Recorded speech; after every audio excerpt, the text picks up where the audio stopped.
is Lindsey Bruner. I'm currently Chief Operating Officer of a company called CleanArc Data Centers, brand new entrant into the space. I am not a data center veteran. When you asked yesterday how many people had been in the industry for 20 years and 10 years, did you notice I didn't raise my hand?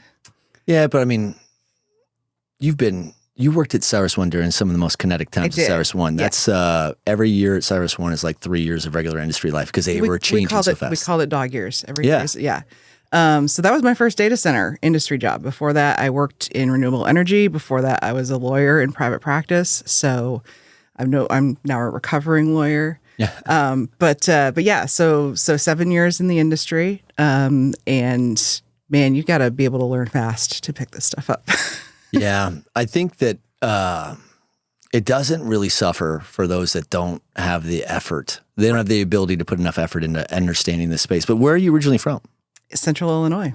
Oh wow, what part? Like what? There is good parts, and then there are parts that are just out in the middle of nowhere. I'm in the out in the middle of nowhere part. So how does Cyrus One had more employees than my hometown does? Stop. And that's where you grew up? Yeah. So you're a cowgirl? I was. You were a cowgirl in Illinois. Yeah. I didn't know that even happened. So this is my favorite icebreaker. 2 truths and a lie. All right, let's do it. I'm listening. Okay.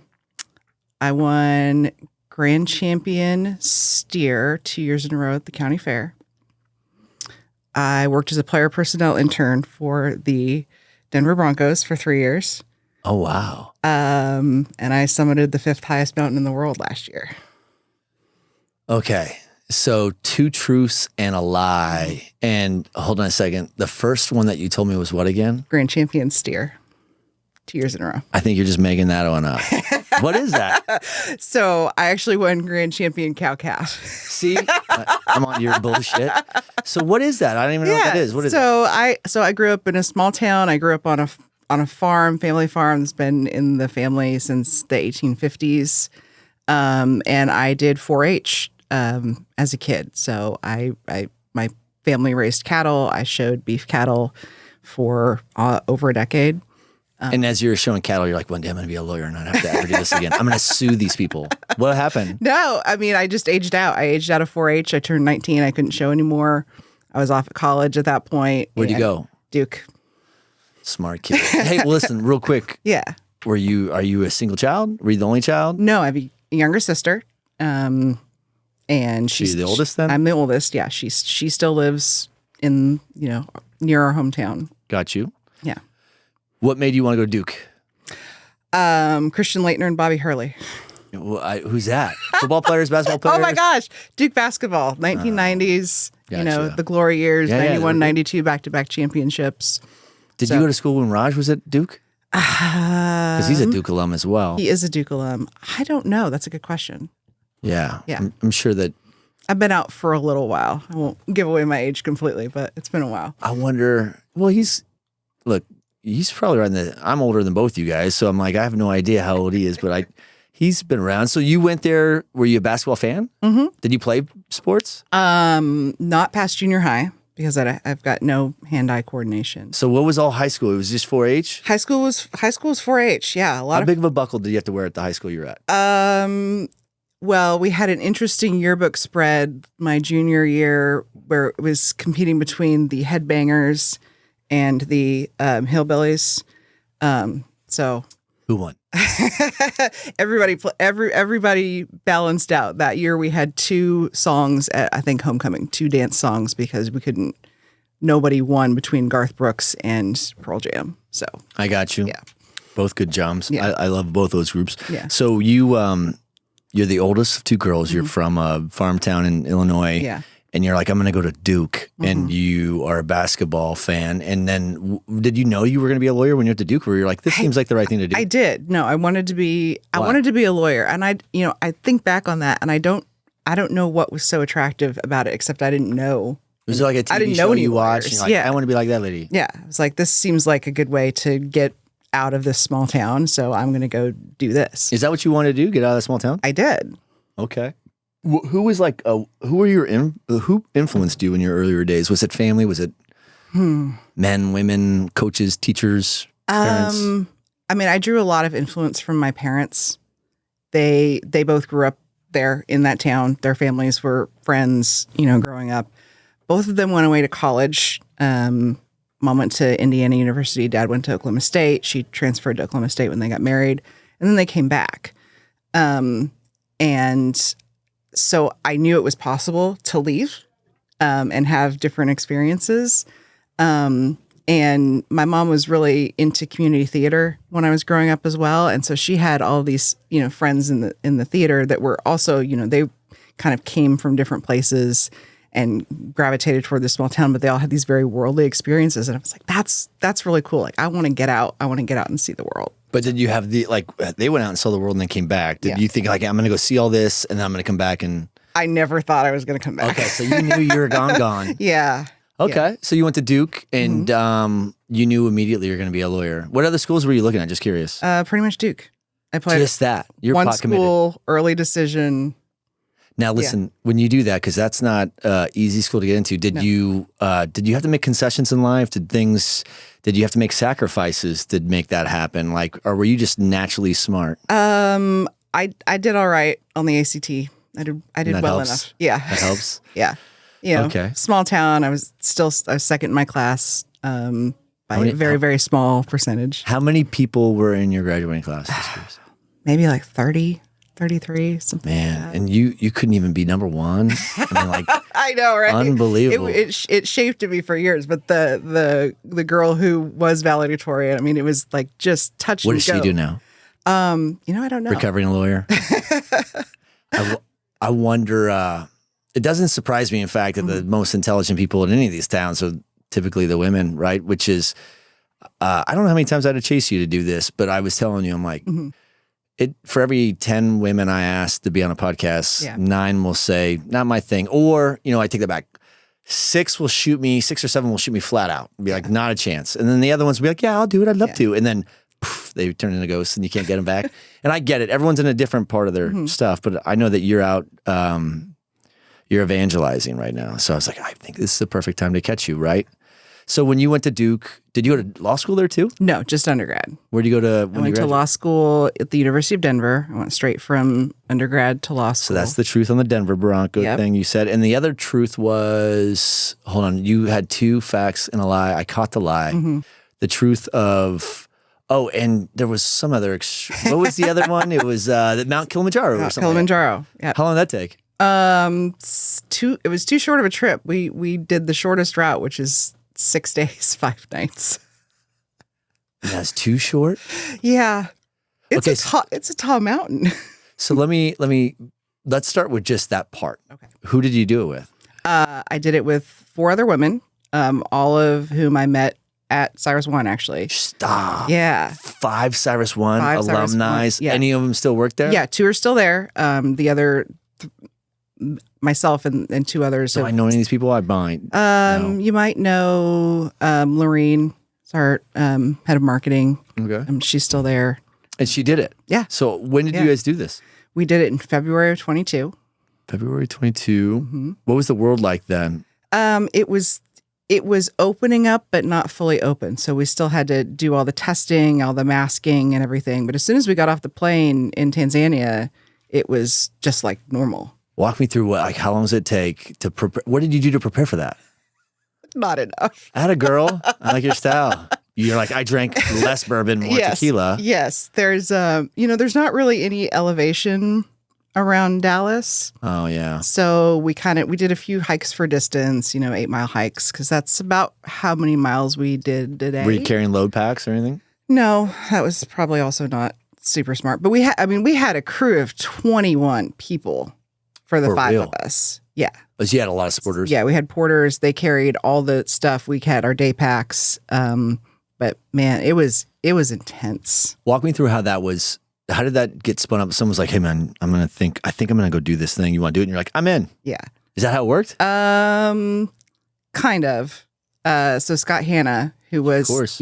So he had just gotten back from his first climb and was getting ready to. Surprise me. Yeah, that guy was a savage of an athlete. I know, right? Like doing iron. I'm like, "What are you doing?" He's like, "I'm gonna go do a full iron or a half iron." He's like, "Yeah, I use those for training workouts or like catered workouts. Plus, you get a free T-shirt." Yeah. To train for the big ones. And I was like, damn. No, he's impressive. I mean, very impressive. Very so athletic. he had come back from his first climb and was getting ready to do his second climb with his and Kirsten's 3 kids. And they were at happy hour with Rachel and Lorene and were talking about it. And both Rachel and Lorene were like, that sounds really cool. Like, especially at a happy hour when we're drinking. Yeah. Sounds like a great idea. Let's do that. So it was another happy hour and they were all talking. They're like, okay, we got to commit. Are you in or are you out? And I just spontaneously was like, let me make sure that, my ex-husband can watch my daughter, and called him and I was like, hey, what do you think of this? And he's like, go for it. Yeah. So, nice. Yeah. So it all worked out. It all worked out. So how much from the time that you guys were at this happy hour having drinks and making bad decisions to the time that you guys were doing it? That was August and we climbed in February. Okay. And how'd it go? It's the hardest thing I've ever done in my life. Okay. So in what way? Physically, it's incredibly challenging.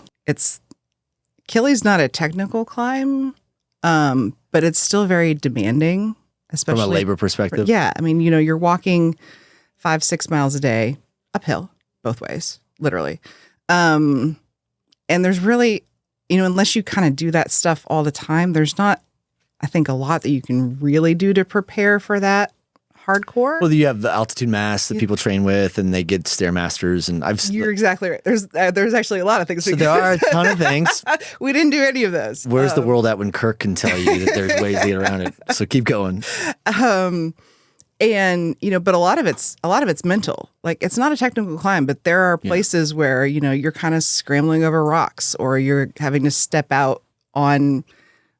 They look like little pedestals. And they are, but there's also a very, very, very long drop off the other side if your foot slips. Sure. So, and then there's one spot on this wall that we climbed where you literally they call it the kissing rock, because you have to face it and kiss it as you walk by because you're that close. There's like no open mouth or just like regular. I didn't know it like that. It was a cousin? I didn't know it that well, so it was very.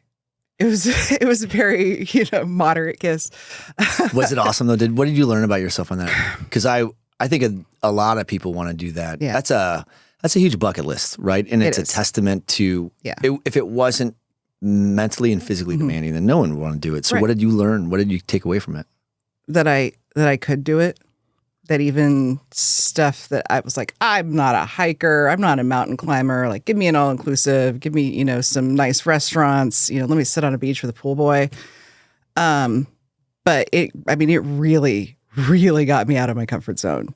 Good. In a lot of ways. And so with one, I can do that. Two, that it's okay to ask for help. It's okay to need help doing stuff. Nice. Pushing your limits, but also knowing your limits. So there's 3 places on the summit that you can get a summit certificate. One of them's all the way down because it's a dormant volcano, so it's a big crater rim. So there's Gilman's Point, which is the lowest summit point. There's Stella Point, and then there's Uhuru Peak, which is the highest spot on the crater. The rest of the group was able to make it to Uhuru. I stopped at Stella. I was already an hour behind them. I wanted to give up like 100 yards shy of the summit. I was like, nope, I'm done. I can't get my breath. Like, I'm not going to make it. What's that altitude, by the way? Stella is 18.5, 18.6. So it's up 19. there. I mean, it's up there. Yeah. And so, the 2 guides that were with me kind of coached me up. They're like, hey, you summit, like, you make it to Stella, you get 100 yards up the hill, you get your certificate, like, you've done it, you've summited the mountain. And so I pulled on whatever I had left, Dug got deep. it, and wow, you can't even see anything that high. You look out and you can't see what's below you. You're looking at the clouds. Is it awesome? It's really awesome. Really All right. Awesome. So do you have any regrets having done it? No. Do you regret not training more? Yeah, I could have put more effort into that. Prior to that, what was the most physically demanding thing that you've imposed on yourself outside of 4F, maybe? I mean, like, did you do, that seems like a pretty random, let's do it. Yeah. You know what I'm saying? I mean, I've spontaneously run a half marathon because it sounded like fun. Done that. Yeah. It's not a good idea. Not a good idea. I've done but yeah, nothing like that. Nothing like that. Okay, so nothing was harder than that. And then when you found yourself wanting to quit, did you discover anything new about yourself? That I don't like being a quitter. Okay, so you'd rather hurt than quit. Yeah. All right. Well, not everybody's wired like that. Yeah. That's great. I mean, I wanted to go down, and as soon as they said, you've got 100 yards and you will get your certificate, I was like, okay, let's do it. All right. So shook that off. Yeah. 6 days, 5 nights. So why, how far are you going each day? I had these stats written down somewhere, but we averaged about 8 miles a day. Okay. Well, listen, are you going to ever do that again? Are there some more certificates you need to get? We already booked our next climb. We're going to Ecuador in November. Ecuador? Yeah. What's that mountain? There's a little peak. It's just 15,000 feet. Ecuador. Ecuador. Right. It's called El Altar. No kidding. So, yeah. All right. So what are you doing different for that one? Nothing. Listen, I wish that I could be the person that tells you that's a horrible idea, but I'm all about that method of just sometimes just seeing how much you could take the suck. Yeah. Like it's going to hurt no matter what. It's going to hurt. I'm definitely going to be better prepared. I will do some more targeted stuff, incline walking and just endurance related stuff. Get an altitude mask. Yeah, that's easy. I'll think about it. Yeah. I'll say this. I used to train like a freak when I used to do a lot of ultras and tries and stuff. And then one day I was asked to do one and I didn't train at all. And I was only like 30 minutes off my PR. So I'm like, wow. All this training seems really unnecessary. Right. I'm like, so I'm going to see how many of these races I can just show up and do. Right. And I did find the limit. I mean, I did. How many? Well, I'll tell you this. I did a Olympic distance triathlon with both my sons there in high school at the time, and they smoked me by an hour. And I haven't raced since then. That was more my ego that hurt versus my my pride and ego. Yeah. But going back, so you went to law school in Denver? Yes. What made you pick that school? It was the Broncos connection. So wait, what's the story there? So even though I went to Duke, like chasing after the basketball team and being a huge Duke basketball fan, when I got there, I ended up meeting some people through my sorority that worked with the football department and football recruiting for Duke. And so I ended up doing that for 4 years. I worked in the football office. I would lead tours for the prospects that would come in to visit the campus. Yeah. I met all these great kids and their parents and talked to them about what a great school Duke was and why they should come play football there, even though we were the worst team in Division I at the time. I didn't know they had a Yes. Used to be really, really, really good. And then we've had some great success in the years since. But yeah. You mean all those powerhouse nerds that can't get into Duke? You know what I'm saying? Like they're not doing long division. They're doing more push-ups, They are. But there's, Daniel Jones, who's the Giants quarterback. He's Duke quarterback. Don't get technical. Yeah. No one likes that. So you went out there for law school and you had some Duke connections that got you to that one and that allowed you to, while you were getting law, were you able to work in law school or? Yeah, I didn't work my first year. I just kind of, I had the internship in the spring, like during draft season, everyone's sitting their tape in. So, it was a very glamorous internship. I started tape. But I met all the scouts, all the coaches, and then came back the next year, kind of did the same thing. And then the third year, it was a full-time internship. And it was really, really cool. Like I got to see the inner workings. And so my focus on being a lawyer kind of shifted from being like, I'd seen trial lawyers up to that point. And then I was like, I'm going to be an NFL agent. Of course. Sounds awesome. And that's a challenging business to get into as well. So I ended up practicing real estate law instead. In Denver? In Denver. Okay. So real quick. So first of all, what sorority were you? Chi Omega. Okay. And then what was your biggest takeaway from that? That was tons of strong networking. Tons of strong networking. But I mean, I've got friends there that have been my best girlfriends for quarter of a century now. Gotcha. You know, dude, you're old. I didn't realize. Yeah, I know, right? Somebody's going to start doing the math. Be like, okay, I can figure out how. She's like, Elway was the quarterback that year when I was there. So he was probably still coaching. He was on the front. He was on the front of office or some like operations or something. Was he in the front office then? I think he's like, I thought he was in operations there for some reason. He was in the front office for a long time. You have any cool stories from that? Like anybody cool that you got to meet? So the night of the NCAA basketball championships, Coach Shanahan had the entire football staff, including me, over to his house to watch the Duke game, the NCAA finals. And who was it? I don't even remember. It was 2003. That's when Coach K was still smoking. Coach K was right? still smoking everybody. Yeah. But I honestly don't remember what the final game was that year. Such a That's snub. terrible. Yeah, I know. But It was such a snub. That was really cool. Coach Shanahan, Mike Shanahan, super nice guy. And so Kyle was at Duke, who's now the 49ers head coach. His son, Is that his son? Kyle, Yeah. was at Duke the same time I was. And so it's really cool to watch. Did you know Kyle? I did know Kyle. Was that your connection back? No, it actually wasn't. Interesting. Yeah. All you elite Duke alum, you guys have this little mafia thing going. So when you got done, you were like, I'm going to get into real estate law. And that's how you get into... Yeah. That makes a lot of sense, actually. So what made you pick real estate? It just seemed to fit. I knew at that point that I was not cut out to be a trial lawyer. Why not? I'm an introvert, as shocking as that is. I really take a number. Yeah. Me too, actually. I get it. Yeah. So, and it just seemed so confrontational, and I, researching for trial, and when you see the courtroom shows, that doesn't happen every day. That happens actually very rarely. Oh, So- it seems so romantic, like a regular day. I of a know. I'm lawyer. so sorry to burst your bubble. But yeah, I kind of fell into it a little bit, but it really seemed to be a good fit. And kind of going back to I grew up on land, and so coming back to that dirt is.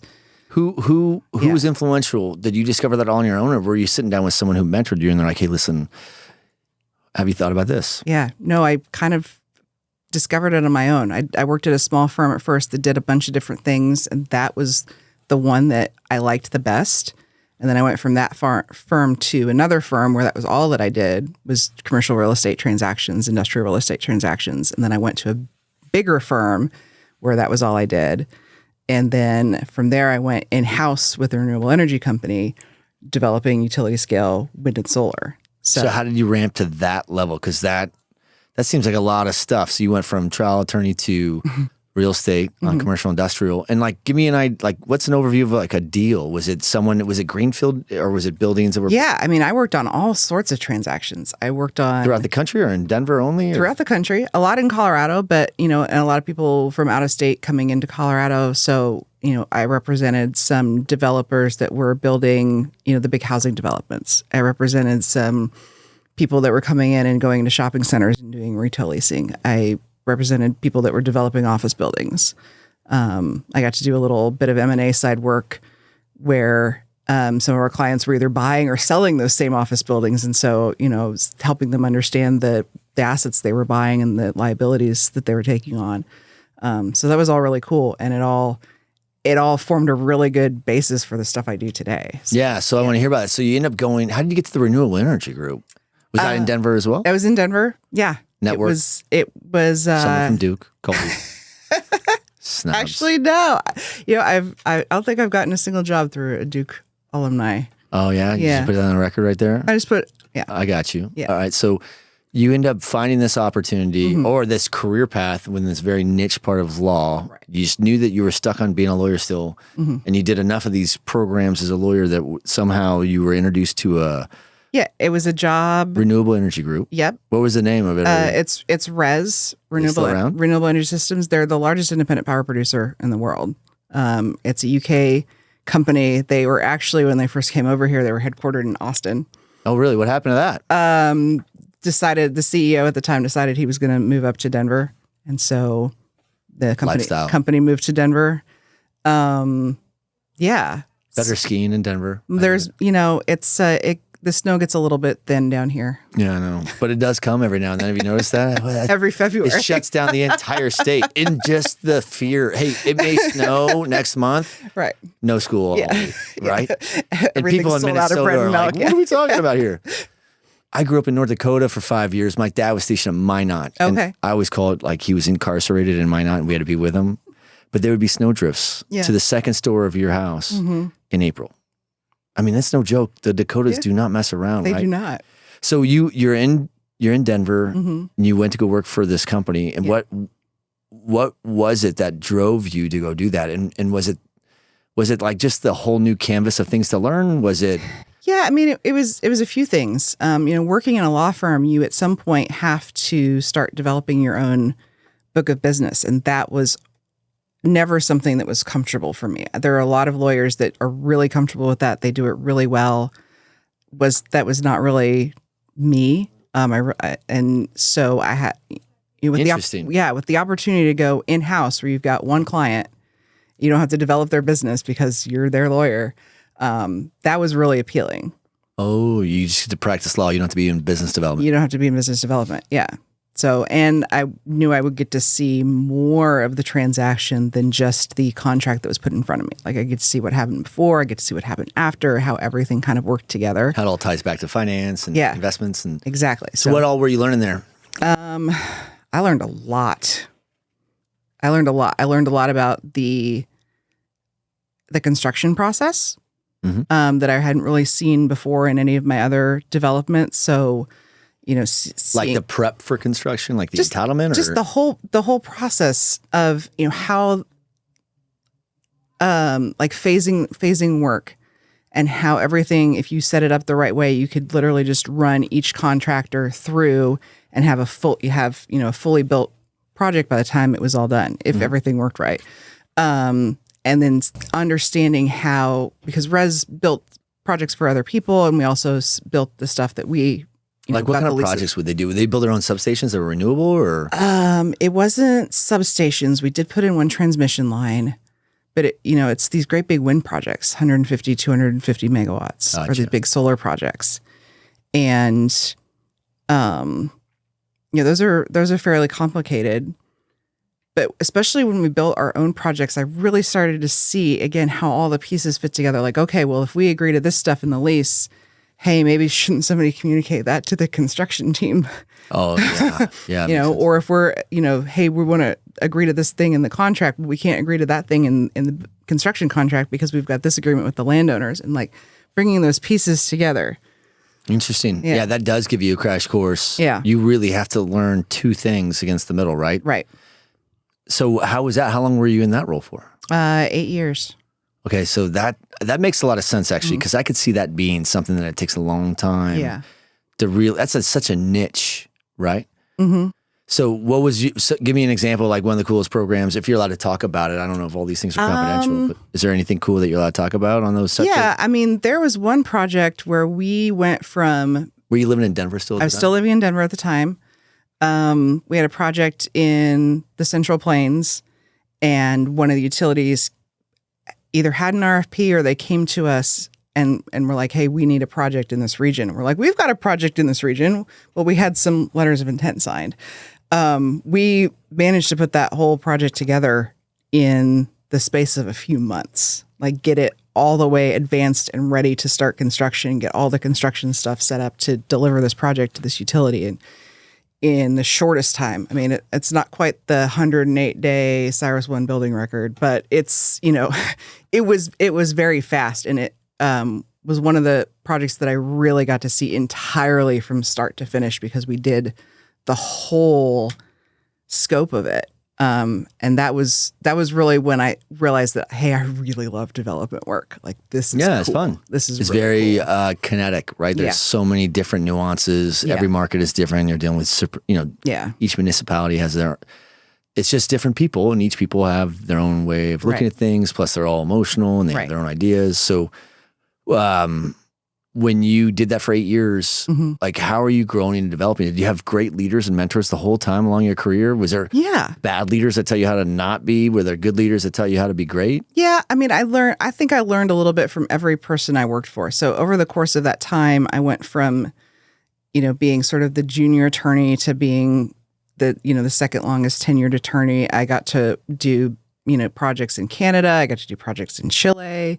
Were you flying, traveling a lot? I did, yeah. That's kind of cool. Yeah, it was really neat to see. And I got much more comfortable like the senior leadership team stopped being these scary grown-ups. Yeah. I get it. And, became people that I would be able to talk to as peers. Exactly. So, I got you. Yeah. What made you leave? There was some family considerations at the time, trying to decide where to go for best opportunities. And Texas was high on the list because of family connections with my ex-husband. And so I started working with some recruiters, and this opportunity with Cyrus came up. Stop. You got to Cyrus through a recruiter? Mm-hmm. All right. So what year is this? This is 2016. Okay. So I know I was gone by then. Was I there when you were there? I don't think you were. Yeah, I think I must have left already. Yeah. Well, had built the Virginia data center, their first one in Sterling yet? Yes. Okay, so I was on. So I was already. I had left Cyrus and was at Nova, which was the GC for that program. Okay. So we didn't. I don't know how and when I met you then. At some point. We've always been at the same stuff. You're in orbit together. Yeah. So when you got there, were you on Sylvia's team? So I was the lawyer supporting real estate and construction. So I was there to support Sylvia. I was there to support Laramie. I was there, that's what I was there for. You were there to keep Laramie out of prison, you were saying. I might not say that. My job. We can edit that out. Let's edit that one out. Big country. You were never found guilty. Have you guys ever been acquitted? No. That guy had, at one point, he was at the highest volume and velocity in the entire industry worldwide. It was, so I didn't think it could get busier than it was when I started there. And that's when we were doing a project a year, and 4.5 megawatts, like building out 4.5 megawatts was unheard of. Those were big deals. It was an enormous build. A 1 megawatt deal was like, oh my God, we've made it for the company for the whole year. Yeah. And it was a crazy steep learning curve because I knew megawatts and I knew development, but I was putting them on the grid. And then data centers is just the reverse. Yeah. We're doing a lot of the same development stuff, but we're taking megawatts off the grid. You're just going downstream. Exactly. Right. So what all were you able to kind of discover there? Because Cyrus One that's a time where they were hands down had the greatest amount of market momentum and initiative, at the time. Not to say they're in a defensive posture now, but they were just so explosive back then. And their primary product they sold was speed to market. Would you agree? I would agree. And I think what that team over there did with like LD and Hayden and all those other, you can't take anything away from some of the major programs those folks were able to do. I think in many ways, there's a few groups that have transformed the industry a little bit, and I definitely think Cyrus is one of them. Yeah. Don't you agree? Yeah. I think, they set a lot of market leading steps that people then came in and replicated, and they made it hard on everybody else, I think. Because those guys, I heard that a lot. Well, that's because everybody can you imagine being a counterpart? I was for a while because I was at a Lion data center, and I remember going head to head against the LD on some programs, and I'm like, you're not gonna. The economy of scale, the price point, the loyalty that he was able to not command, but was able to earn through his partners, like you're gonna have a hard time beating that speed. Plus, he was able to. It was they're armed to the teeth, those guys, so they were able to. I don't know if you could get the number down any lower than those guys were able to get it at. I know.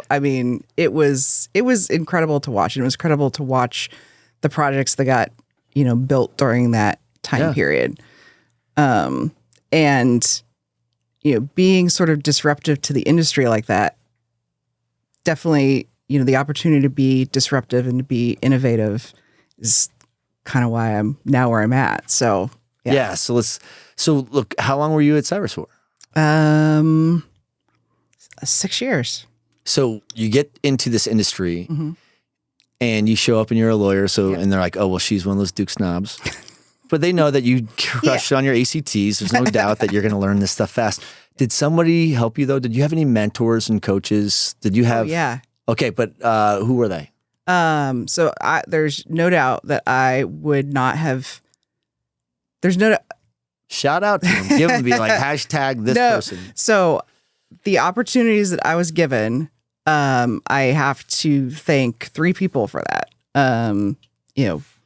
Jonathan Schildkraut, who was chief strategy officer. I worked for him before he left Cyrus. Before he left Cyrus. So he, I would say, helped propel me to a different level in my role when I went on the business side. Working with Jonathan helped me be a better leader, a better strategic thinker.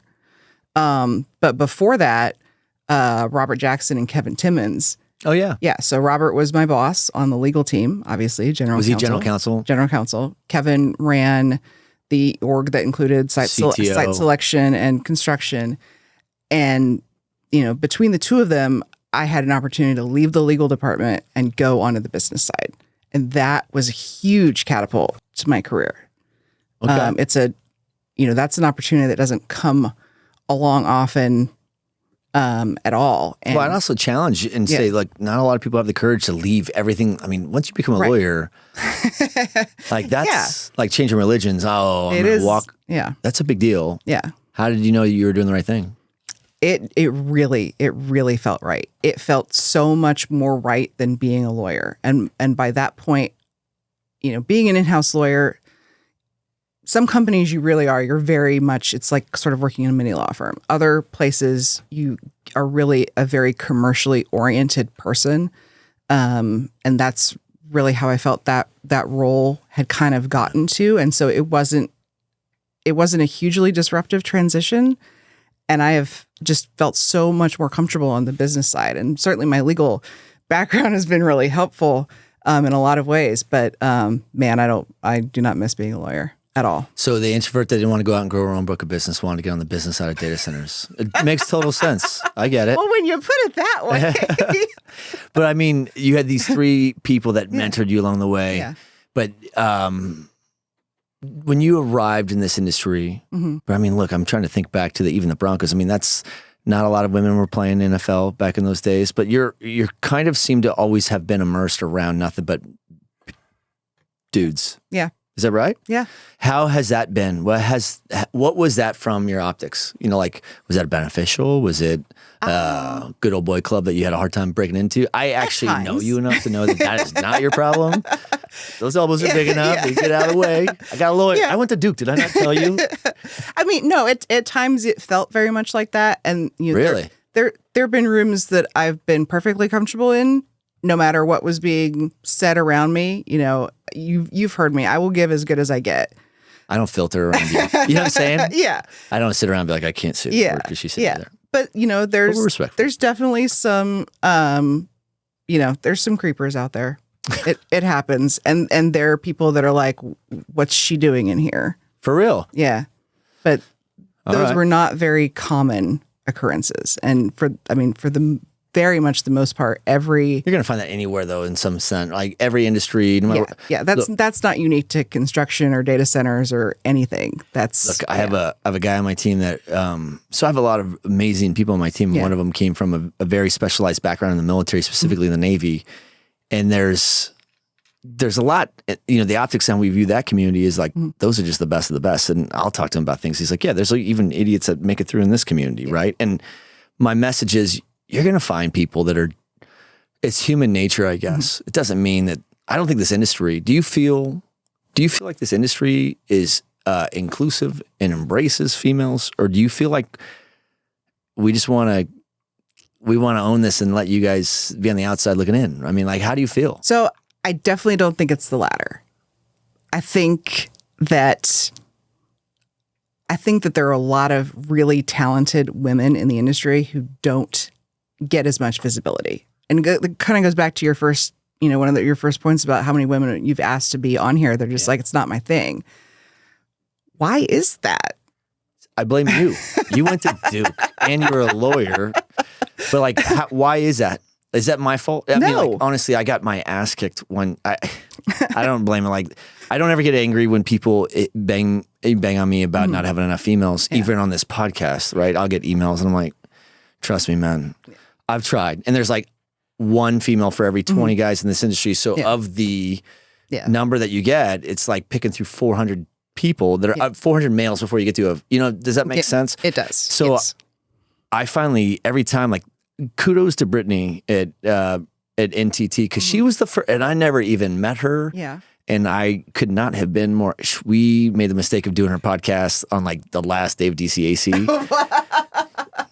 Exactly. And the prosecution rests, right? So like, and I had met her for the first time, and I remember vividly just looking at her and going, I promise I'm not a horrible person, and I'm not always like this. Because I was so disheveled. My Jeep, when I was at the hotel, like nothing worked out right. Yeah. And we showed up and I was like, thank you for being here. And she's like, now I understand, like why most people don't come type of thing. She was super cool and she did a great job. She was awesome actually.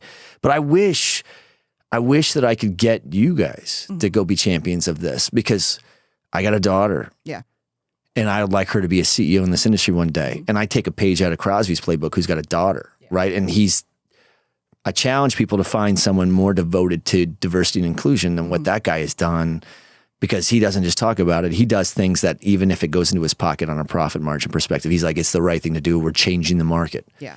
And for me, I take a page out of those people's playbooks. Those are the pioneers that inspire me because I want to be disruptive too. I think you're where you're at because you want to be disruptive. Yeah. And to that end, I want to be disruptive in the way I change the industry, and I need you to do that, right? I need you to help block and tackle so that all of our daughters. Yes, mine included. Yeah. All of our daughters, like everybody on my leadership team, I think has a daughter, right? So I'm like, guys, if not us, then who, right? Who's going to do this? Right. But I can't get up here and mansplain the benefits, right? I mean, unless you want me to. No, okay. I can mansplain it for you. No, I think it's so, Chris is doing a great thing with making sure that he's putting women in those construction positions. And, putting women in technical positions. And they're fantastic. Yeah. Jim Trout, who's our CEO, in his prior roles, he's had, female-led teams in operations and development and construction. Those are great efforts. When you get to the C-suite, where are we?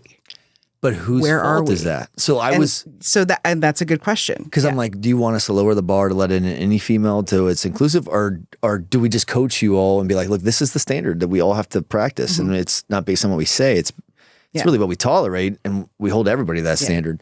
And I say that because, like I told you, I just hired someone awesome that's going to be joining my leadership team, and she's one of two that I've targeted, and I can't tell you how excited I am to finally have that, because that's our blind spot. We need that. Yeah. You're smarter, and the things that y'all do to de-escalate the ego that we have, that's our biggest problem, right? There's so many good perspectives that can be brought by having a diverse team in gender, a diverse team in sexual orientation, a diverse team in color, and in race, in experience, older people versus people new to the industry. There's a ton of different perspectives that can be brought, and all of that, I think, makes for a better experience for everybody. If you approach it based on the value and the intent, if you're doing it from the optics of like, I'm trying to check a D&I box or something, I'm like, then that doesn't pay dividends. That's a terrible idea, and that should never be the basis. But you do have to be, I think, more proactive to find those diverse candidates. I mean, even just looking at my network, some of the people that I would consider, they're guys. Because that's your just three mentors that you, I asked you who your mentors, all three of them were. All three of them were. So I'm like, were there any, you didn't have a Lindsey that could block and tackle for you? Not in that role. I mean, look, when I was there, we had Diane Moorfield as our CFO. She is a phenomenal leader. Cyrus? Yeah, she was a phenomenal mentor. She's a great role model as, a woman in a C-suite and a woman, dealing with. I heard she was a buzz. If you're the CFO of a Cyrus one in the construction like that, where you're spending $1 billion, she's a buzzsaw. Yes, but in the best possible way. And she built great relationships with, the rest of the executive team, and she was a great role model. I had another great female role model, Maureen Callahan, who is our outside counsel. top-notch real estate attorney with a ton of experience. And I worked with her as a lawyer, and I worked with her when she was my lawyer when I went on the business side. And again, I learned so much from her, not just practical real estate, but, leadership skills and conflict resolution skills. And so, yeah, I did have a diverse set of role models. Did they seek you out? Did you have to go knock on their door? All of that really kind of happened organically. Okay. Yeah, which was nice. And not everyone's that fortunate. Yeah.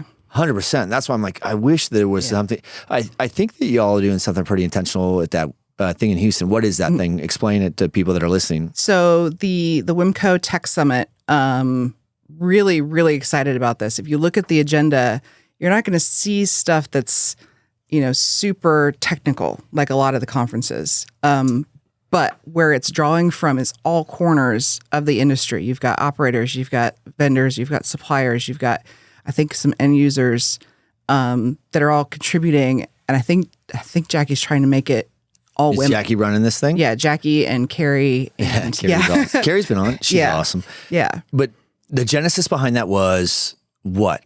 Why did you start that? That's a good question. I think Jackie's better suited to answer it. But I know she was looking for something to put more women on a stage. I think that was awesome, right? Because you and I were talking about that. Yeah. I'm like, why don't you just go coach these people on how to just, like the reason why I was asking all the questions about like where you came from was because it matters. Yeah. It explains the pattern, screw it. I'll do Kilimanjaro. Let's do this. I won't even train. And I'm not going to quit. You know what I'm saying? But like, you need that grit in this industry, man or woman. Don't you agree? I totally agree with that. All right. So when you were there, you switched and you're like Forrest Gump, he's just done running. He's like, I don't want to run anymore. So you end up going over to the business side. Yeah. And what was that like? Because that's when you went from supporting Sylvia to now you're kind of like in that orbit with them, right? Yeah.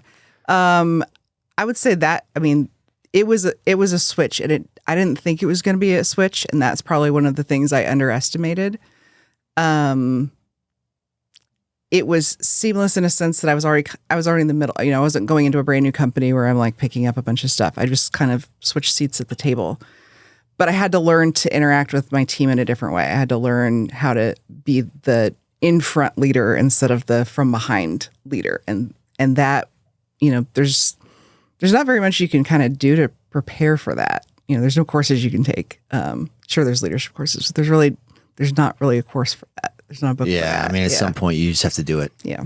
It's on the job training, right? Yes, so that's very much so. Those types of massive career shifts are like almost like an apprenticeship, So when you were doing that, how did that go? It went great. And what did you enjoy most about that change? I liked having the ability to not just suggest the solution, but say, this is what we're going to do. But what would go into that? Were you out there negotiating with utility providers way in advance? And what is the role? Tell me what changed in the role, right? So I've always thought of my leadership roles as what does my team need from me to do their jobs? Is that, do I need to step in and be, the next level up, an escalation point? Do I need to go get more resources? Do I need to, go sit in front of the firing squad that is the capital committee? Oh, the investment committees are, explain why this project deserves our investment. Like, sure. what do you need from me to do your job? And kind of figuring out that that's what my role was. My role was not to be the boss. My role was to make sure that they had what they needed. Yeah, you work for them. They don't work for you. Exactly. I get it. That's leadership. Yeah. It's my kids were asking me some once, I'm like, make no mistake, I work for them, right? So when you're doing that though, did they have grace to let you learn and grow into that role since they saw you and identified you as something, and then now you're on the other side of the table? Yeah. And I will say Sylvia was very dedicated to my success in that role. Okay. She really was. And when she left, did you backfill what she was doing? Yeah. Or? Yeah, we did. So we'd actually hired someone, sort of in the energy role. And so when she took her retirement from Cyrus, we had someone that was already there that kind of was, able to advance and step up into that, that place. And then, we had a bigger team. We acquired the Xenium team. So now I'm running not just a US team, I'm running a global team.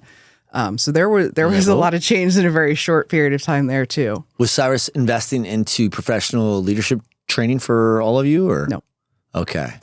What were you doing to stay in the game, like to keep your edge sharp? There was a little bit of treading water and just trying to figure things out. And I made some mistakes in there, which if you come to the Tech Summit, I'll talk about them on the panel. But I don't think I'm allowed to. I think it's just for y'all, right? It's a women only, right? No, it's not.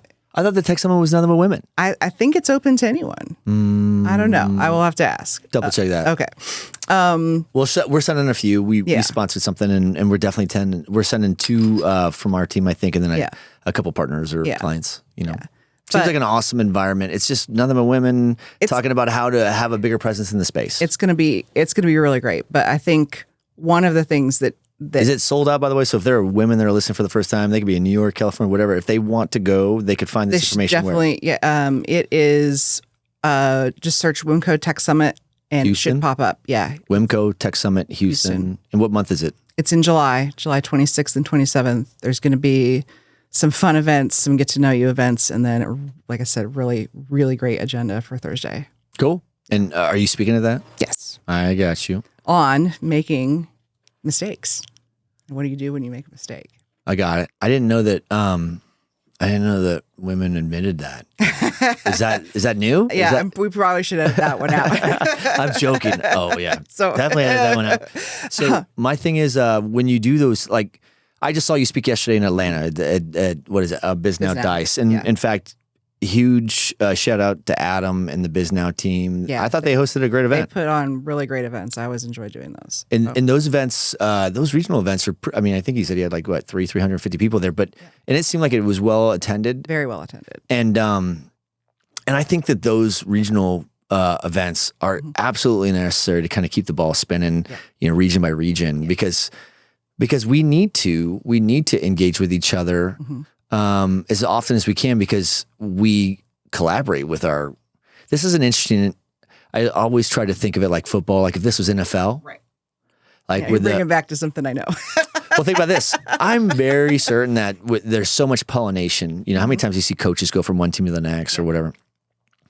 But when they're there, they're still friends with those other teams. I'm sure when, such and such got to Denver and he came from this team, that he can make a phone call to that team and still get a peer review or get some collaboration from peers that want to see you do well, even though you compete on Sunday. You know what I'm saying? And this industry is almost like that, in my opinion, where I kind of look at the operators as the NFL teams, and there's certain NFL cities they pocketed. I like where you're going with this. Yeah. You see what I'm saying? I see what you're saying. And at the end of the day, the goals getting scored, or that those are the enterprise end users or the deals, because you're all competing against the same 10 clients, right? So, and you're going to win some and lose some, and everybody. I mean, I'm pretty sure those members are in everybody's facility, for some reason.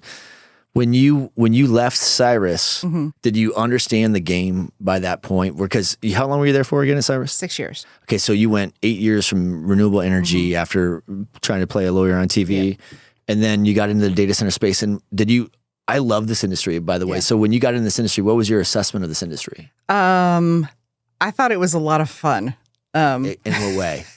It seemed like a very, very small world. It is. A very small world. And I've definitely seen that play out over the last, 6 years. It's like people, see them at one conference and you see them at the next conference and there was somebody different.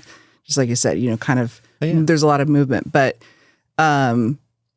everybody seems to know everybody one way or another. Like you are definitely 6 degrees of Kevin Bacon here, 6 degrees of Kirkafell. Not Kirkafell. I hear you, but it's not hard to. It's not hard to find someone who knows someone that you want to get introduced to, or that might be your next greatest partner, or that might be your next company, or any of that. So it might be your next customer. There's a lot of, and I think there's a lot of collaboration in a space that is as competitive as ours. I think that's one of the things that makes the data center space great. We need the competition too. We do. Because it's awesome. Like I love that. I love the rivalries that exist between, like, I remember when Wojo was the captain, the CEO of I remember there was like an image. I was at one of the sales kickoffs, and it was like an image of the. I don't know, maybe I have to edit this out, but it was like the Death Star, Star Wars, and it had like the little Rebel Alliance. And it was like this whole David versus Goliath narrative, and he's like, "This." We knew which data center operator that was. Yeah, and then it was us as Goliath or David, and we're like, "We got to go." And he rallied the troops. I thought he did a good job of rallying the troops and getting everyone singing from the same sheet of music. But did you think? Because you're at Cyrus One during an extremely unique time of Cyrus One, and Cyrus One is not like all the other businesses at that time, right? So when you were there, did you get a sense that you were understanding the industry in general? Because the way to view the industry through the eyes of Cyrus One at that time, not that they're not dominant now, but even then they just had incredible momentum. They did. They absolutely did. But I think it was kind of getting out of that space a little bit, first kind of starting to go to some of the industry events and meeting other people in the industry and starting to meet people who worked at competitors or worked at suppliers and vendors that we weren't using at the time, and just learning who the players were, learning who all the, not that there's good or bad, but, learning who people liked to work with and who people didn't like to work with. Yeah. That perspective was good as well. And that's when I really started to get a much better picture of what the industry is. And I started, it actually took an embarrassingly long time to sort of connect that my phone goes to a data center. Oh. The Siri. It goes to 20 data centers. It goes to 20 data centers. Yeah. Everything is so connected, and we are such a digitalized society now. Everything goes through a data center. People just don't know about it. We're the backbone right now of all economy.